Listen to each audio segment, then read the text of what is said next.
Hapon na, malakas pang ulan manang. Ngayon dahil tuton, lakas ng ulan.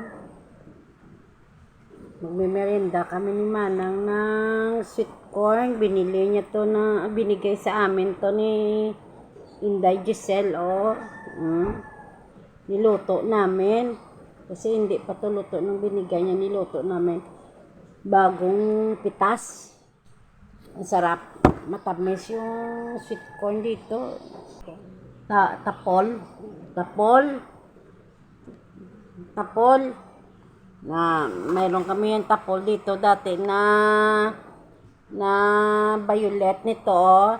Tanim namin talaga, sarili namin tanim. Ako yung nagtatanim dati.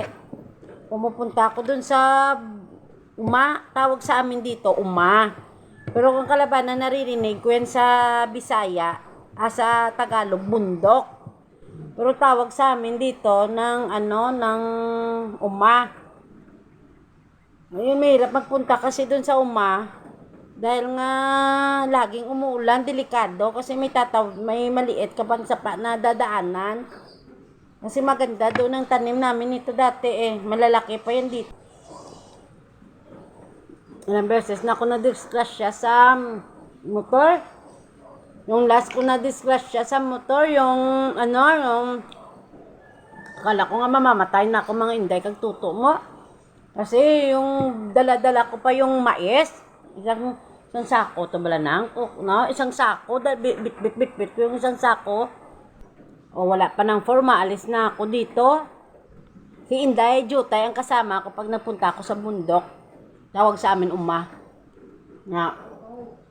bumibili kami ng ulam kasi sa gitna kami ng bundok nag-harvest nung nito ng mais. Kaya na-disgrasya kaming dalawa. Talagang gumanyon yung sasakyan namin, yung motor namin na sinasakyan. Talagang mga sugat-sugat ko dito. Akala ko nga, mamamatay na kami. Kasi, naduguan yung tita ko dito. Si Inday Jutay. Dugong-duguin dito. Tapos yung mga sugat ko dito. Mga pasa.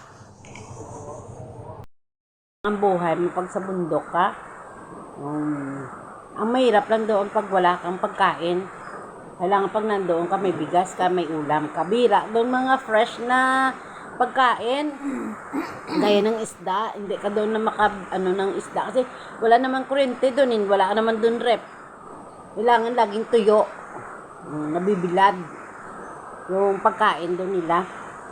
Kaya tuwa yung pamilya namin doon kapag yung magpunta ako, bibili ako minsan ng 1 kilo, 2 kilong baboy, nilalagyan namin ng langka.